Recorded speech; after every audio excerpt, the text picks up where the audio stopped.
दोस्तों अगर मसाले की बात हो और एमडीएच का नाम जुबान पर नहीं आए, ऐसा हो ही नहीं सकता। आप देश में कहीं भी किसी भी रिश्तेदार के घर चले जाइए, आपको एमडीएच मसाले के डिब्बे जरूर देखने को मिलेंगे। इतना ही नहीं, कार्यक्रम में भी हलवाई एमडीएच मसाले को ही प्रायोरिटी देते हैं। देश भर में एमडीएच मसाले की यदि इतनी मांग है तो इसके पीछे कारण क्वालिटी और टेस्ट है। दोस्तों हम सभी जानते हैं कि इन दोनों चीजों के बिना कोई भी मसाला बनाने वाली कंपनी बाजार में नहीं टिक पाएगी। हालांकि दोस्तों पिछले कुछ सालों में मसाला बनाने वाली कई कंपनियां मार्केट में आई और उन्होंने मार्केट में अपनी जगह बनाई, लेकिन भैया एमडीएच तो आज भी सभी मसाला कंपनियों का लीडर बना हुआ है। दोस्तों इस कंपनी की सफलता के झंडे बुलंद है और इन झंडों को बुलंद बनाने में किसी और का नहीं बल्कि महाशय धर्मपाल गुलाटी का ही हाथ है। दोस्तों धर्मपाल गुलाटी का जन्म 27 मार्च 1927 को सियालकोट में हुआ। 1933 में उन्होंने 5वीं क्लास की पढ़ाई बीच में छोड़ दी। इसके बाद भैया 1937 में महाशय धर्मपाल गुलाटी ने अपने पिताजी की मदद से शीशे का एक छोटा सा बिजनेस शुरू किया। इसके बाद साबुन और दूसरे कई बिजनेस किए, लेकिन उनका मन किसी भी काम में नहीं लगा। इसके बाद दोस्तों उन्होंने मसाले का कारोबार शुरू किया, क्योंकि भैया मसाले का कारोबार महाशय धर्मपाल गुलाटी का पुश्तैनी कारोबार था, इसलिए उन्हें मसाले की अच्छी खासी जानकारी थी।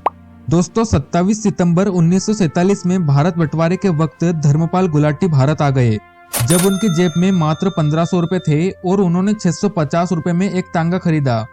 इसके बाद उसे वो 2 आना प्रति सवारी के हिसाब से चलाने लगे। इतना ही नहीं भैया धर्मपाल गुलाटी ने कई बार तांगे में गांधी जी को बैठाकर भी शहर घुमाया। इसके बाद उन्होंने एक खोखा खरीदा और उसमें अपने मसाले का बिजनेस देगी मिर्ची वालों के नाम से शुरू किया। दोस्तों 10 अक्टूबर 1948 में महाशय धर्मपाल गुलाटी ने अपना तांगा और घोड़ा बेच दिया और धर्मपाल गुलाटी का पूरा परिवार सियालकोट की एक बड़ी दुकान से उठकर एक छोटे से खोखे पर आ पहुंचा। दोस्तों एमडीएच नाम जो इतना फेमस हुआ, इसकी नींव इसी खोखे पर रखी गई। इसके बाद भैया अखबारों में एडवर्टाइजमेंट के जरिए जैसे जैसे लोगों को पता चला कि सियालकोट के देगी मिर्ची वाले अब दिल्ली में है, तो धर्मपाल का कारोबार भी तेजी से फैलने लगा। लेकिन कारोबार में बरकत के चलते और दिल्ली के अलग अलग इलाके में दुकान खरीदने वाला परिवार पाई पाई जोड़कर अपने धंधे को आगे बढ़ाता है और मिर्ची मसाले की बिक्री अब ज्यादा होने लगी।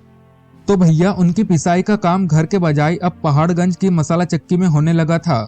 दोस्तों सियालकोट के दिनों से ही मसाले की शुद्धता गुलाटी परिवार के धंधों की बुनियाद रही और यही वजह थी कि धर्मपाल गुलाटी अपने मसाले को पीसने का काम खुद ही करते थे।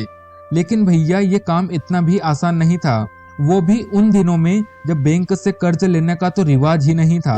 हालांकि महाशय धर्मपाल की यह मुश्किलें ही उनकी कामयाबी की वजह बनी। गुलाटी परिवार ने साल 1959 में दिल्ली के कीर्तिनगर में मसाले तैयार करने की अपनी पहली फैक्ट्री लगाई। दोस्तों 93 साल के लंबे सफर के बाद सियालकोट के महाशय दी हट्टी आज दुनिया भर में मसाले की ब्रांड बन चुकी है। दोस्तों 98 साल के महाशय धर्मपाल गुलाटी मसाले की दुनिया के बेताज बादशाह रहे। उनकी कंपनी सालाना अरबों रुपए की कमाई करती है। लेकिन भैया एक तांगे वाले से अरबपति बनने की ये कामयाबी 60 साल की कड़ी मेहनत और लगन का नतीजा है।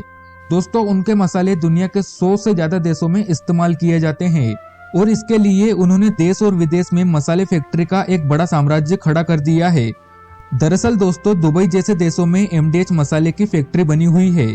एमडीएच की पूरी दुनिया में डिस्ट्रीब्यूटर है। इसके अलावा दोस्तों गल्फ जैसे देशों में भी आपको एमडीएच के मसाले देखने को मिलेंगे।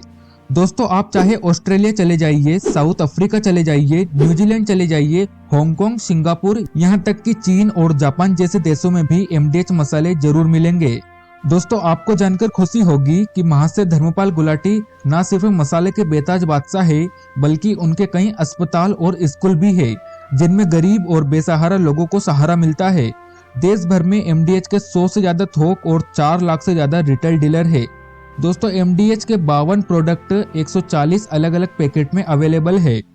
दोस्तों एमडीएच मसाले की सक्सेस के 2 ही कारण रहे, पहला इसका टेस्ट और दूसरा इसकी शुद्धता।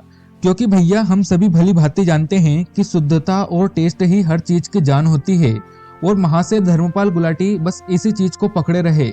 वैसे दोस्तों इस विषय में आपकी क्या राय है, हमें कमेंट में जरूर बताइएगा। जय श्री राम।